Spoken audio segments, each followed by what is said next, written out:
They say never mix business with family, but when my brother stole my software architecture and pitched it as his own to our investors, he forgot one crucial detail.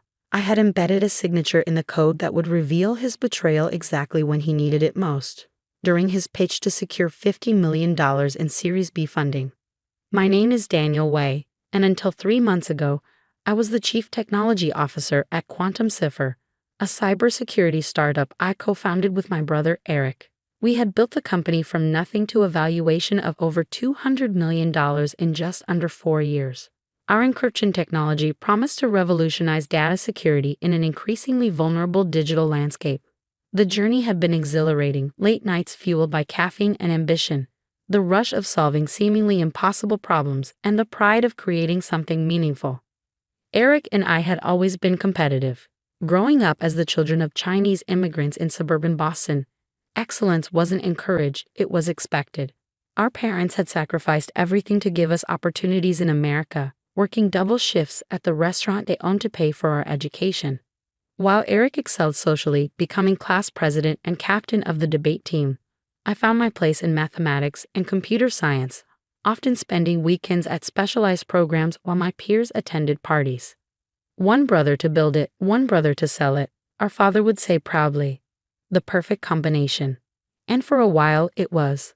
Eric's charisma and business acumen complemented my technical expertise. He handled investors and media with natural grace, while I led our engineering team in developing our breakthrough encryption protocol. The arrangement worked until it didn't. The trouble began when Vanessa Chen joined our company as VP of Business Development.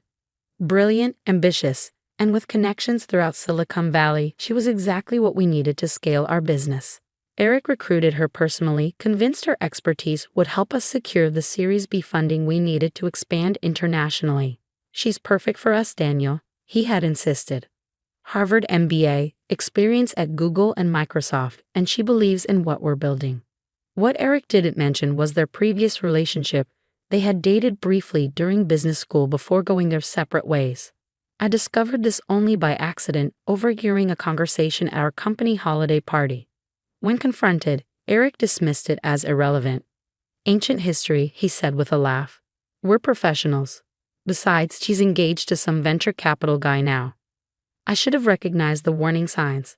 The private meetings that didn't appear on any calendar, the sudden interest Eric took in the technical aspects of our product, the subtle changes in how decisions were being made. But I was focused on perfecting our technology, addressing the vulnerabilities our security team had identified in our latest audit. 3 months ago, I returned early from a cybersecurity conference in Singapore, having cut my trip short after a breakthrough idea for solving our persistent latency issue. It was nearly midnight when I reached the office, expecting to find it empty. Instead, I saw light coming from our main conference room. Through the glass walls, I could see Eric and Vanessa huddled over a laptop, surrounded by technical diagrams that looked suspiciously like my preliminary designs for our next-generation architecture. When I entered, they jumped apart like guilty teenagers. Daniel. Eric recovered quickly. You're back early. We were just reviewing some materials for the investor presentation next month. At midnight, I asked, noting how Vanessa subtly closed the laptop. The best work happens after hours, she said smoothly. Eric was helping me understand the technical infrastructure in more detail. Investors always drill down on the technology. I nodded, watching as Eric gathered the diagrams into a folder. Those look like my working designs for the distributed node architecture. Just making copies, Eric said, sliding the folder into his messenger bag. You know how thorough Vanessa likes to be with preparation. Something felt wrong, but I couldn't place it. These were people I trusted implicitly, my brother and our hand-picked executive. I pushed my suspicions aside, attributing them to travel fatigue and the perpetual stress of startup life. 1 week later, Eric suggested a new division of responsibilities in preparation for our upcoming funding round. We need to specialize more as we scale, he explained during our weekly leadership meeting. Daniel, you should focus exclusively on current product development and stability. Vanessa and I will handle the future roadmap and investor relations. The future roadmap is built on the architectural changes I'm developing, I pointed out. We can't separate them. We're not separating them, Vanessa interjected. We're just streamlining communication. Investors don't need all the technical details, they need a clear, compelling vision. The vote was 3-1. Our CFO, always more aligned with Eric's vision than mine, sided with them. I was effectively boxed out of investor presentations and strategic planning, relegated to maintaining our existing systems while my brother and Vanessa shaped the company's future. My suspicions grew when I noticed Eric had revoked my access to certain company repositories. When questioned, he cited security compartmentalization as we approached our funding round. It made little sense. I had architected our entire system. If anyone should have comprehensive access, it was me. The final confirmation came from an unexpected source. Michael Zhang, one of our senior engineers who had been with us since the beginning, requested a private meeting off-site. "I thought you should know," he said hesitantly as we sat in a quiet corner of a coffee shop 2 blocks from our office. "Eric and Vanessa have been meeting with the engineering team individually. They're gathering all your design documentation, asking detailed questions about your methods. They're doing due diligence for investors," I suggested, still reluctant to believe the worst. Michael shook his head. "No, Daniel. They're positioning Eric as the true technical visionary behind Quantum Cipher. They've been rewriting the company history. According to the new narrative, you implemented Eric's architectural vision. You didn't create it." The betrayal felt physical, like a blow to the chest. My own brother was attempting to erase my contributions, to recast himself as the technical genius behind our success. It wasn't just about ego, it was about fundamentally misrepresenting our company to investors and the market. That night, I accessed our systems remotely, using administrator credentials only I possessed. What I found confirmed my worst fears: a completely revised investor presentation that minimized my role to early implementation support, with Eric prominently featured as the architectural visionary behind our technology. More disturbing still, I discovered emails between Eric and Vanessa discussing a post-funding reorganization that would move me to an advisory role with no operational authority. They planned to push me out of the company I had helped build from nothing. I considered my options carefully. A public confrontation would damage the company and potentially torpedo our funding round, hurting our employees and customers. Legal action would be prolonged and messy, with no guarantee outcome. I needed a solution that would reveal the truth while preserving what we had built. Then I remembered something I had implemented years ago, when we first founded the company. In our core encryption protocol, I had embedded a digital signature, a cryptographic proof of authorship that linked the fundamental architecture to my identity. It was standard practice in advanced cryptography, a way to verify authentic authorship while maintaining open-source principles. The signature wasn't hidden, exactly. It was hiding in plain sight, visible to anyone who knew exactly where to look and how to decode it. If activated during a demonstration, it would display my name and timestamp as the architectural creator, irrefutable evidence embedded in the very technology Eric was claiming as his own. I made my decision. Rather than confronting Eric directly, I would let him continue with his plan. The investor presentation was scheduled as a live demonstration of our next-generation architecture, the perfect stage for the truth to reveal itself. For the next 2 weeks, I played my part perfectly. I attended meetings, responded to technical questions, and gave no indication that I was aware of the betrayal in progress. Eric grew increasingly confident, even condescending in his interactions with me. "Don't worry about the Sanderson Venture Partners presentation," he said the day before the big meeting. "Vanessa and I have it covered. Just make sure the demo environment is stable." "Of course," I replied, hiding my anger behind a mask of professional courtesy. "Everything's prepared." The morning of the presentation arrived. Our conference room was filled with partners from Sanderson Venture Partners, one of Silicon Valley's most prestigious firms. If successful, their investment would value Quantum Cipher at over $500 million.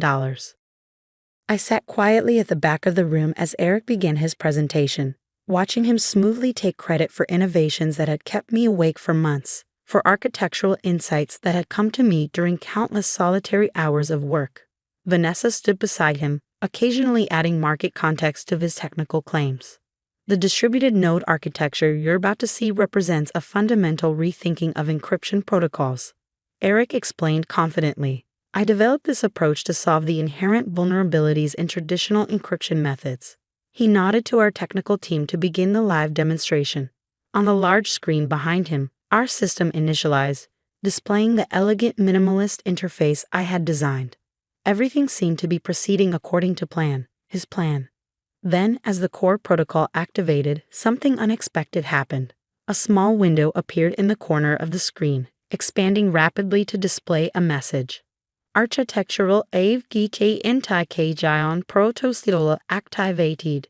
Primary Architecture by Daniel W. A. TIMEST AMP 06 to 12/2019. Unauthorized Attribution GTTTD.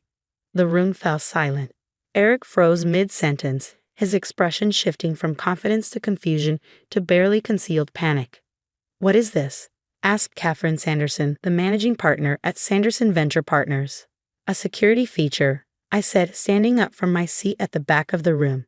"One I implemented when I designed this architecture 3 years ago. It's a cryptographic proof of authorship, standard practice, and secure systems development." Eric attempted to recover. Daniel worked on early implementations, of course. We all contributed. The timestamp and cryptographic signature are immutable, Eric, I interrupted calmly. They're embedded in the core protocol. You can't change them without breaking the entire system. What followed was the most uncomfortable 30 minutes of my professional life. With the evidence undeniable, Eric and Vanessa were forced to admit their deception. The Sanderson partners, initially angry at being misled, eventually appreciated the irony. A security company whose own technology had secured the truth about its creation. "We invest in integrity as much as innovation," Catherine Sanderson said as the meeting concluded. "We're still interested in quantum cipher, but we need to understand the actual leadership structure and contribution history before proceeding." In the aftermath, our board of directors called an emergency meeting. Eric and Vanessa were placed on administrative leave pending a full investigation. 2 weeks later, both resigned rather than face formal dismissal. I was appointed interim CEO while the board conducted a search for permanent leadership. The funding round eventually closed, though at a somewhat lower valuation than originally projected. More importantly, Quantum Cipher survived with its core technology and team intact. Eric and I haven't spoken since that day. Our parents, devastated by the rift between their sons, have tried unsuccessfully to mediate a reconciliation. Perhaps someday that will be possible, but the wound remains too fresh, the betrayal too profound. Yesterday, I received an email from Eric, the first communication since his resignation. It contained only a single line. "You always were too clever for your own good." I didn't respond. Some messages don't require an answer. As for Quantum Cipher, we're thriving under new leadership. I returned to my role as CTO, happier focusing on technology than corporate politics. Our Series C funding closed last month, validating both our business model and our commitment to integrity. The experience taught me something valuable. In business as in programming, it's wise to build in safeguards, not out of paranoia, but pragmatism. People may surprise you, and not always pleasantly. The right validation check, implemented quietly but effectively, can be the difference between vulnerability and security. Sometimes the most important code you write isn't the one that runs your business, it's the one that protects your legacy when others try to rewrite your story.